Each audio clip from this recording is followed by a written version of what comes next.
الرحیم معزز خواتین و حضرات، السلام علیکم۔ مرکز الحرمین الاسلامی ستیانہ روڈ فیصل آباد پاکستان کے معروف تبلیغی، اصلاحی اور علمی پروگرام فتاوی آن لائن کے ساتھ میں ہوں آپ کا میزبان میاں طاہر، اور آپ کی طرف سے آنے والی فون کالز اور براہ راست کیے گئے سوالات کے جوابات مرحمت فرمانے کے لیے میرے ساتھ تشریف فرما ہیں ملک کی مایہ ناز علمی شخصیت، محقق و مدبر، مصنف و مؤلف، وحدت امت کے داعی، مفتی اعظم پاکستان، میری مراد ہے مفتی مولانا محمد اسحاق مد ظلہ العالی۔ اور کال کرنے کے لیے ہمارا ٹول فری نمبر ہے 0800111777۔ اسلامی تعلیمات کے یہ پروگرام فتاوی آن لائن ہر اتوار عصر تا مغرب آپ کی خدمت میں پیش کیا جاتا ہے۔ ریکارڈڈ پروگرام مختلف کیبل نیٹ ورک کے ذریعے آپ کو دکھایا جاتا ہے۔ اپنے مسائل کے لیے ہمیں کال کیجئے، قرآن و سنت کی روشنی کے اندر آپ کو جواب ملے گا۔ جی السلام علیکم۔ وعلیکم السلام۔ جی امین شاد صاحب، کیا حال ہیں آپ کے؟ الحمدللہ۔ مولانا آج تشریف لائے ہیں؟ جی الحمدللہ، شکر ہے شکر ہے، صحت ٹھیک ہوگی ماشاءاللہ۔ جی الحمدللہ خیریت ہے۔ امین بھائی پوچھیں، بسم اللہ۔ بات یہ ہے مولانا صاحب، یہ جو آج کل کے علماء اور مسلح اور یہ جو معاذ جو تقریریں کرنے والے، قول و فعل میں ان کا اتنا تضاد ہے، اسی وجہ سے میرا خیال ہے کہ ان کا کوئی امپیکٹ نہیں ہوتا سوسائٹی پہ، اور یہ جو کہتے کچھ ہیں کرتے کچھ ہیں، اور ان کے جو سلسلہ جو ہے وہ بڑا ہی عجیب و غریب ہے، اور ان کا جو کردار ہے منافقانہ، ان کی وجہ سے مطلب ہے جو سلسلے جو ہو رہے ہیں معاشرے میں، اس بارے میں کیا آپ تبصرہ کریں گے؟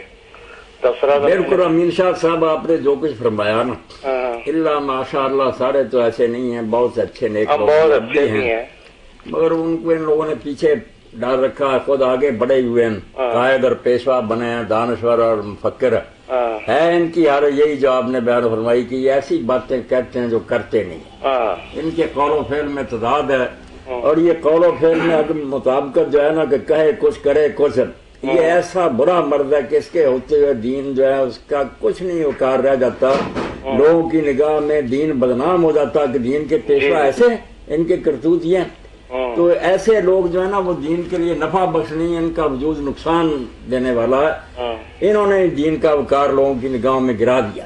اللہ تعالیٰ بس ان کو ہدایت دے یا ان سے نپٹے۔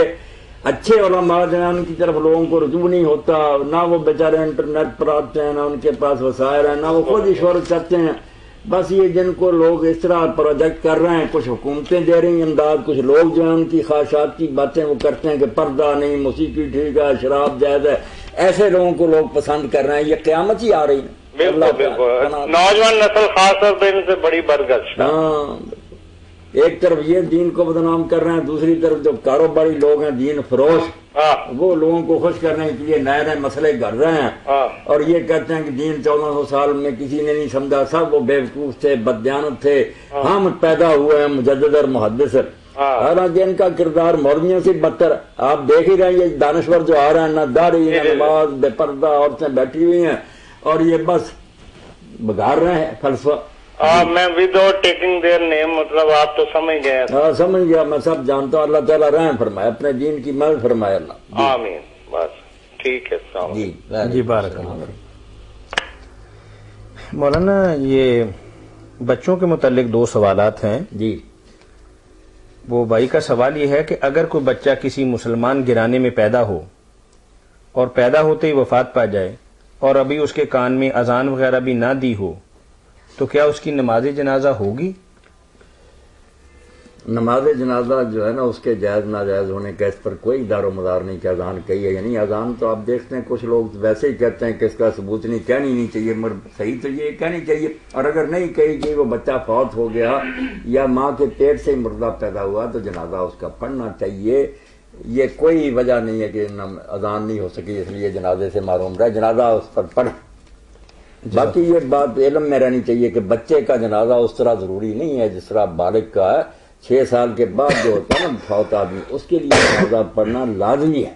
بچے کا اگر پڑھا جائے تو اچھی ہے، نہ پڑھا جائے تو کوئی بات نہیں. یہ نئی بات آپ سن رہے ہیں. رسول کریم علیہ السلام کے فرزند حضرت ابراہیم علیہ السلام فوت ہوئے 18 ماہ کے، آپ نے کوئی نماز نہیں اس پر پڑھی، حالانکہ جنازہ اس وقت طے پڑا تھا 9 ہجری کی بات. اس لیے ان پر جنازہ پڑھنا صرف جائز ہے. پڑھ لیا جائے تو اچھا، نہ پڑھا جائے جن کے لیے ضروری نہیں ہے. یہ مسئلے کی بات بھی یاد رکھنی چاہیے. ویسے پڑھنے کے لیے جو ہے نا اس کی کوئی ضرورت نہیں کہ اذان ہوئی ہے. یعنی صحیح بات تو یہ ہے کہ اگر 4 ماہ کے بعد بچہ گر جائے، 4 ماہ ماں کے پیٹ میں رہ کے اس میں روح پیدا ہو گئی، پھر مردہ بھی پیدا ہو جائے تو اس کا بھی پڑھنا چاہیے. اگر پڑھنا ہی چاہتے ہیں نا تو اس کا بھی پڑھنا چاہیے. یہی امام احمد کہتے ہیں، شیخ عبدالعزیز بن باز علامہ لونی، بالکل ٹھیک بات یہ ہے کہ 4 ماہ کے بعد اگر وہ مرے، کیونکہ اس میں روح پھونک دی گئی تھی، وہ زندہ ہو گیا تھا وہاں، اس لیے اگر وہ پیدا ہوا. ایک روایت میں آتا کہ جس نے چیخ نہیں ماری اس کی نماز جنازہ نہیں، وہ ضعیف ہے روایت. یہ ہے کہ بچہ گر جائے نا 4 ماہ کے بعد تو اس کی بھی نماز جنازہ پڑھنا چاہیں تو پڑھ سکتے ہیں. ویسے میں نے کہا کہ نہ بھی پڑھیں بچوں کی تو کوئی نماز جنازہ ان کی لازم نہیں ہے، بالغوں کی ضروری ہے. اچھا مولانا تھوڑی سی وضاحت فرما دیں، یہ 6 سال کی جو تحدید ہے یہ کسی روایت سے ہے؟ یہ روایت سے اس طرح ہے نا کہ جو شعور کی عمر رکھی گئی نا، کہ اس طرح جو چھوٹے صحابی ہیں ان کی بھی حدیثیں قبول، تو اس کے لیے جو تمییز کی عمر رکھی نا کہ کچھ نہ کچھ تو سمجھ عقل آ جائے کہ حضور کی بات یاد رکھ سکیں، تو 5 سال سے زیادہ ہی اس کو سمجھا گیا نا. تو بچے باقی چھوٹوں کی پڑھے، حرام تو نہیں، ٹھیک ہے جائز. بھائی کا دوسرا سوال یہ ہے کہ بچہ پیدا ہوتے ہی فوت ہو جائے تو کیا اس کا نام رکھنا بھی ضروری ہے؟ نام رکھ دینا چاہیے. نام تو جو گرے نا پیٹ سے بھی بچہ مردہ اس کا بھی رکھ دینا، یہ اچھی بات ہے. نام علماء نے اس کو پسند کیا. علامہ شاہین فرماتے ہیں کہ یہی علماء اس کو سمجھتے ہیں کہ پیدا بچہ جو تھا نام تو اس کا رکھو، اس کا ایک بیٹا ہوا، اور اللہ چاہے گا دن قیامت کے ہو سکتا ہے وہ اس کا سفارشی بن جائے. صبر کرے. جی بارک اللہ فیک. مولانا جادو کے متعلق بے شمار سوالات ہمارے پاس آتے ہیں، چونکہ کچھ ملک کے اندر کچھ دور دورہ بھی ایسا ہے، کچھ جہالت بھی اس حد تک پہنچی ہوئی ہے. تو بھائی کے 2 سوالات ہیں، کیا جادو کے ذریعے کسی کو بیمار کیا جا سکتا ہے یا جادو کے ذریعے کسی کو فوت بھی کیا جا سکتا ہے؟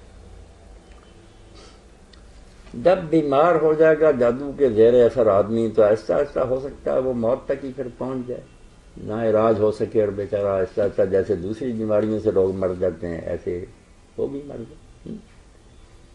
جادو ہے تو بالکل حقیقت، اس میں تو کوئی شک نہیں کہ حرام ہے، ناجائز ہے، کفر ہے، مگر چلتا ہے جیسے زہر ہے، اللہ نے پیدا تو کی ہے.